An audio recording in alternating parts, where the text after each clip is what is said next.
yang menarik kita ceritakan tentang pembunuhan para nabi dan kaumnya ini adalah seorang nabi dari anak seorang nabi, anak dan bapak dua-duanya dibantai. Ma'asyiral muslimin, siapa nabi itu?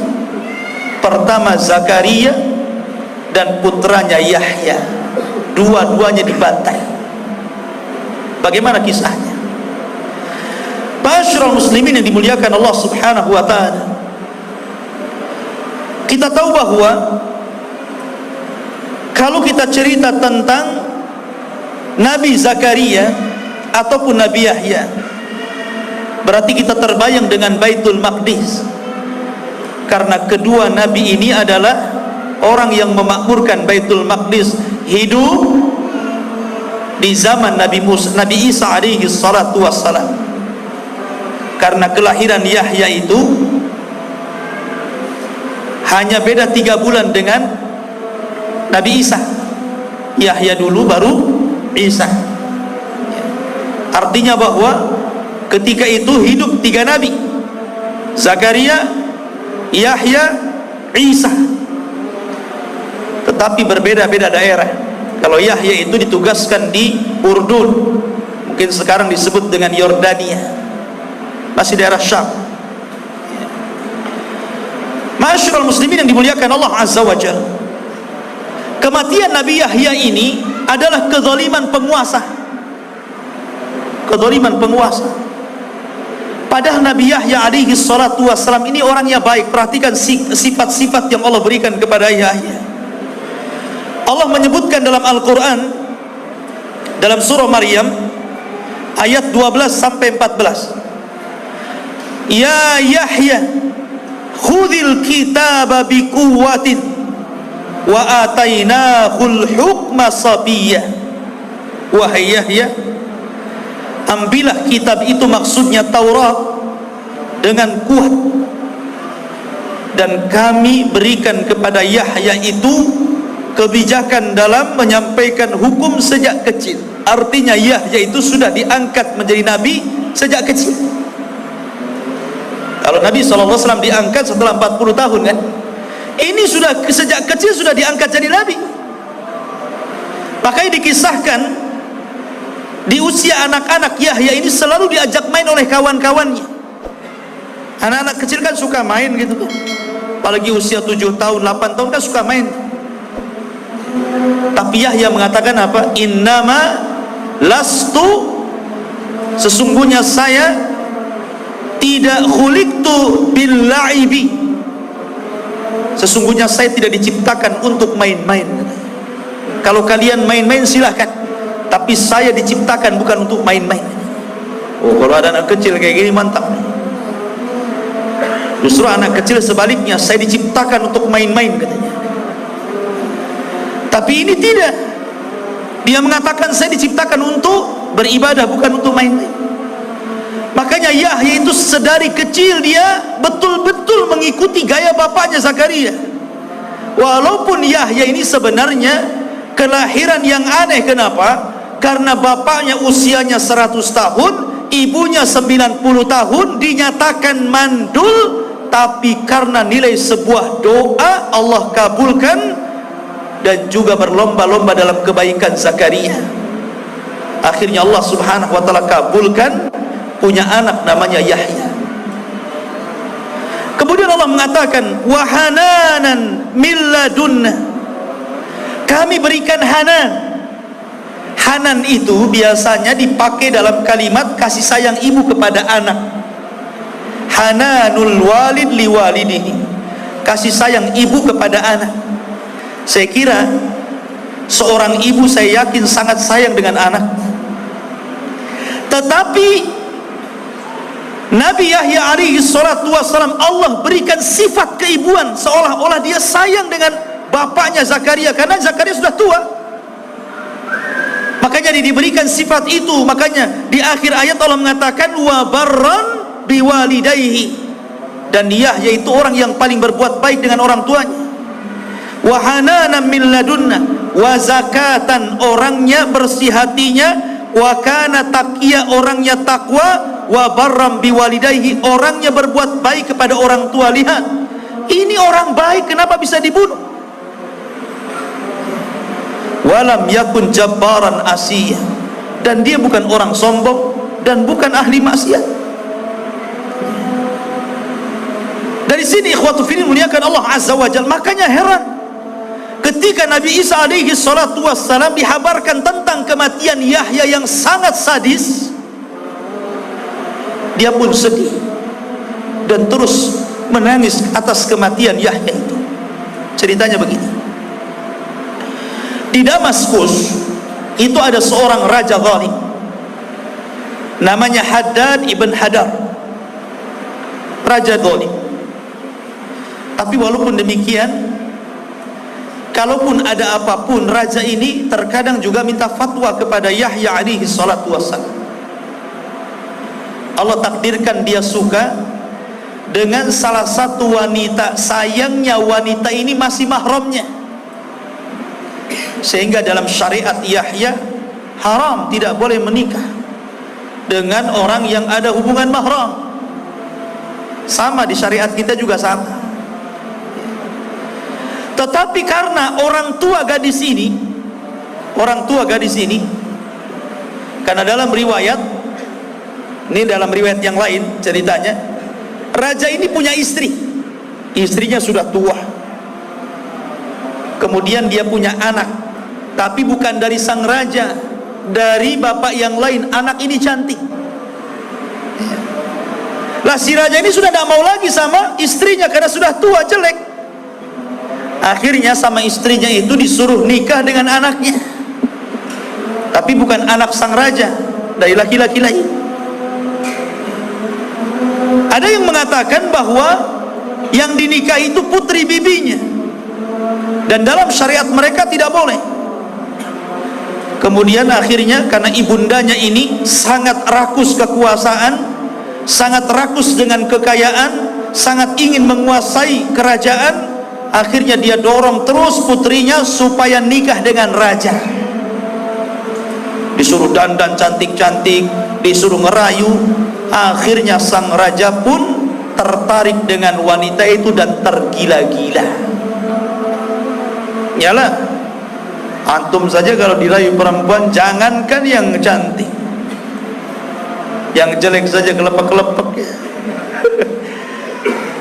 Masyarul muslimin yang dimuliakan Allah azza wa jalla. Lah rupanya orang-orang pun berbicara tentang itu. Akhirnya mulai melebar tuh. Karena mulai melebar, apalagi kemudian sudah terdengar ke telinga Yahya, dan Yahya memfatwakan haram, tidak boleh, dan didengar oleh manusia banyak. Akhirnya kemudian mereka pun meminta fatwa kepada Yahya. Kenapa tidak ke Zakaria?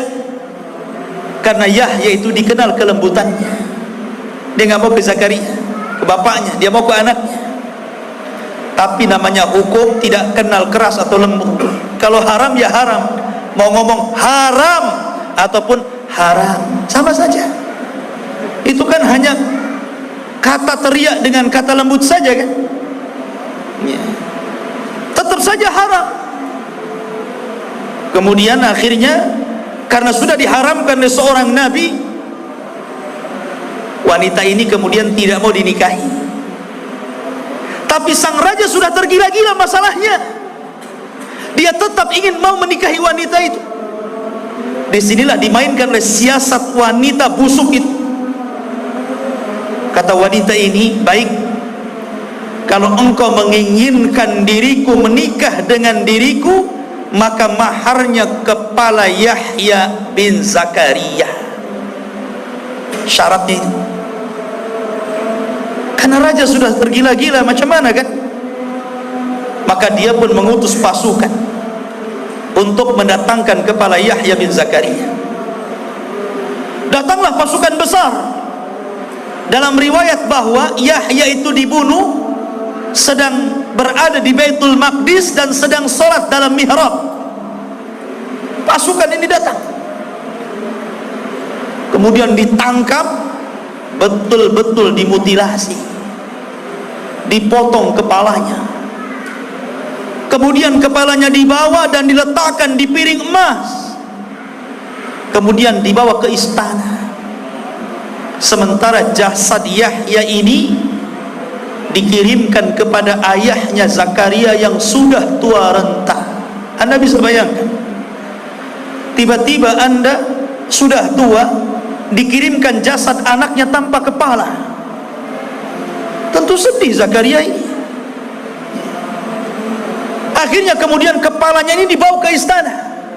Sampai di istana, di situ ada sang raja, di situ ada wanita fajirah, di situ ada ibundanya yang haus kekuasaan. Prajurit pun datang dan meletakkan kepala Yahya di atas bejana emas, kemudian disuguhkan kepada sang raja. Oh, wanita ini tertawa, senang, keinginannya menjadi sebuah kenyataan. Tetapi Allah Subhanahu wa taala berfirman, "Wala tahsabannallaha mukhlifa wa'dihi rusulah, innallaha azizun dzuntiqam." Jangan kira Allah Subhanahu wa taala tidak pernah memberikan janji-janji kepada para utusannya. Sesungguhnya Allah kalau sudah menimpakan azab, maka Allah akan timpakan dengan sangat keras. Dan Allah juga berfirman, wala tahsabannallaha ghafilan amma ya'malu zalimun. Jangan kalian sangka Allah lalai dari perbuatan zalim kalian. Tidak, Allah tidak pernah lalai. Man adali waliyan faqad adantuhu bil harbi. Siapa yang memusuhi wali-waliku, maka dia sudah ngajak perang bersamaku, kata Allah Subhanahu wa taala. Maka ketika wanita ini tertawa terbahak-bahak karena bahagianya, tiba-tiba Allah kirimkan gempa dalam istana. Bergegar istana itu.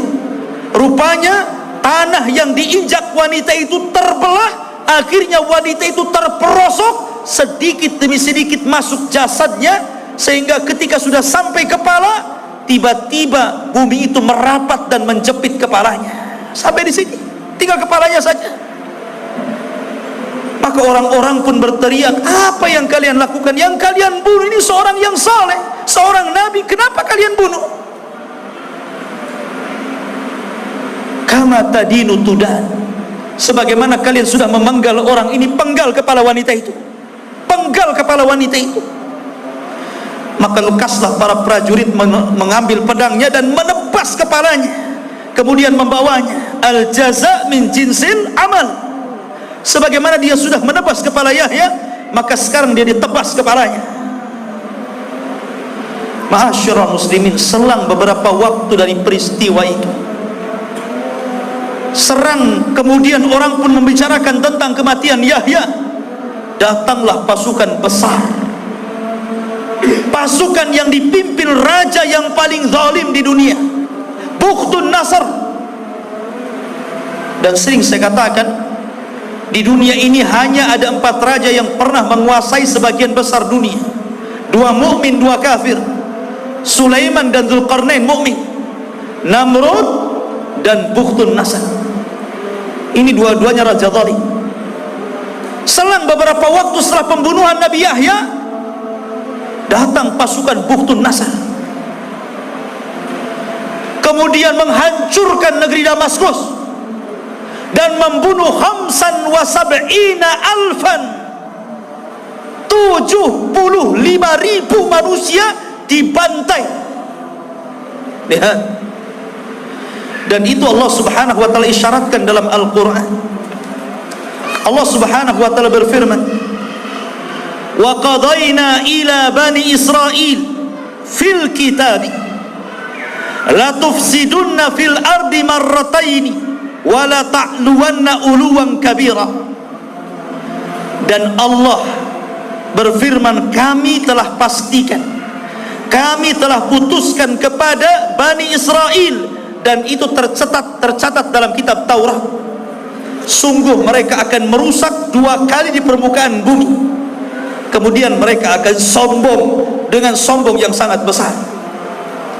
Fa idza jaa wa'du ulahuma Maka apabila telah datang janji salah satu dari keduanya, ba'athna alaikum, kami akan bangkitkan kepada kalian wahai Bani Israel, ibadan lana, hamba-hamba kami, uli ba'sin syadid, yang memiliki kekuatan yang sangat besar. Faja'u, mereka akan datang khilalat diyar, dan meluluh lantakkan desa-desa kalian. Wa kana wa'dan maf'ula, dan ini ketetapan yang pasti bagi Allah. Allah isyaratkan dalam Quran, karena kalian sudah membunuh Yahya, datang pasukan besar yang lebih zalim lagi, kemudian menghancurkan negara itu. Bahkan 75.000 dibantai oleh Bukhtun Nasr. Sebelum peristiwa Bukhtun Nasr, sebelum kedatangan Bukhtun Nasr dan melulantakkan kerajaan yang telah membunuh Yahya itu, apakah mereka mencukupkan membunuh Yahya? Tidak. Iblis tidak terima kalau seorang nabi yang dibunuh cuma satu, kalau bapaknya masih hidup. Bapaknya masih hidup, Zakaria, dia sudah tua. Maka ketika para pembunuh ini berkumpul, syaitan datang menjelma manusia, kemudian membicarakan tentang tuduh-tuduhan kepada Zakaria dan mengatakan, kalian ingat tidak, Maryam kan dahulu punya anak namanya Isa, tidak ada bapaknya, dan tidak ada yang masuk ke mihrab Maryam kecuali Zakaria. Jangan-jangan Zakaria yang menghamili Maryam. Nah, mulailah dia, syaitan didatang, bangkit orang-orang itu baru saja membunuh anaknya itu.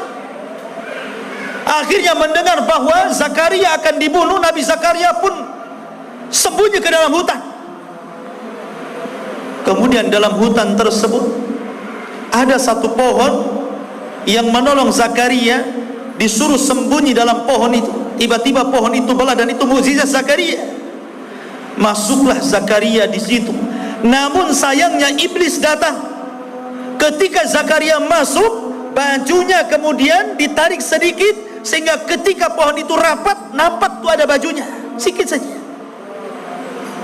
Ketika pasukan itu mengejar Zakaria sampai ke hutan, maka iblis datang dan mengatakan, aku tahu di mana Zakaria bersembunyi. Dan untuk memastikan kebenaran ucapan iblis ini, dia memperlihatkan baju yang keluar dari pohon itu. Itu dia di situ. Ya. Dari sinilah maka para prajurit membawa gergaji. Dari situlah kemudian mereka memotong pohon itu persis di lambungnya sini, seolah-olah digergaji jadi dua.